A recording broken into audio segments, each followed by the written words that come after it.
పార్వతీపురం మన్యం జిల్లా గుమ్మలక్ష్మీపురం మండలం ఎల్వినిపేట పోలీస్ స్టేషన్ను విశాఖపట్నం రేంజ్ డీఐజీ గోపీనాథ్ జెట్టి సందర్శించారు. ముందుగా పోలీస్ చెక్పోస్ట్ పరిశీలించి తర్వాత స్టేషన్లో రికార్డులను, లాకప్ రూమ్లను, రిసెప్షన్ హాలును తనిఖీ చేశారు. ప్రజలకు సైబర్ నేరాలపై విస్తృతంగా అవగాహన కల్పించాలని సిబ్బందికి సూచించారు.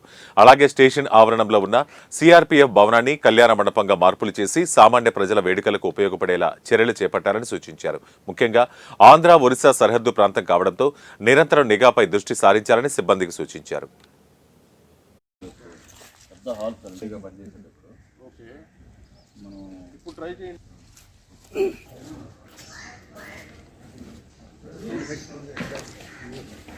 ఎప్పుడో కన్స్ట్రక్షన్ బిల్డింగ్ 87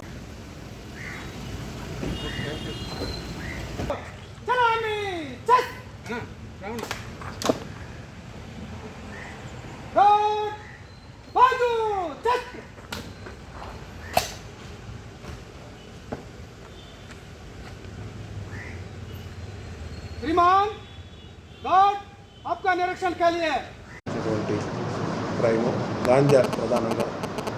సో ఈ గాంజా కల్టివేట్ చేయడం కానీ, రవాణా చేయడం కానీ, డిస్ట్రిబ్యూట్ చేయడం కానీ, గాంజా తాగడం కానీ నేరం కింద పరిగణించబడింది. కాబట్టి దీనికి సంబంధించి మన విశాఖపట్నం రేంజ్ పరిధిలో దీన్ని ప్రివెంట్ చేయడం కోసం అని చెప్పి అనేక రకాలైనటువంటి కార్యక్రమాలు మనం చేపడుతున్నాం. దానిలో ప్రధానంగా ఈ ఏరియాకి వచ్చినప్పటికీ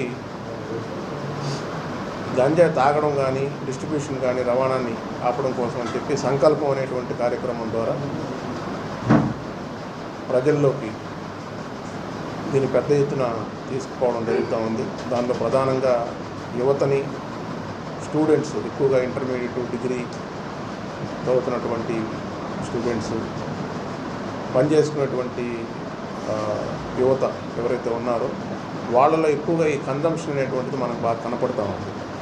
సో వాళ్ళని ఆ బారి నుంచి మనం రక్షించడం కోసం అని చెప్పి ఈ సంకల్పం ప్రోగ్రాం ద్వారా ప్రతి గ్రామానికి, ప్రతి స్కూల్కి, కాలేజీకి కూడా అవేర్నెస్ ప్రోగ్రామ్స్ కండక్ట్ చేస్తున్నాం. గడిచిన 3 నెలల కాలంలో దాదాపుగా 3050 ప్రోగ్రామ్స్ మనం ఈ విశాఖపట్నం రేంజ్లో ఉన్నటువంటి 5 జిల్లాల్లో కండక్ట్ చేసి 2 లక్షల పైచులకు స్టూడెంట్స్కి అవేర్నెస్ క్రియేట్ చేయడం జరిగింది. ఇది కాకుండా తల్లిదండ్రులకి, మిగతా యువత కూడా అవేర్నెస్ ప్రోగ్రామ్స్ కండక్ట్ చేస్తున్నాం.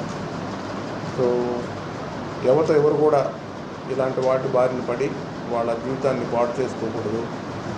భవిష్యత్ తరాల వాళ్ళకి ఇలాంటి సమస్యలు లేనటువంటి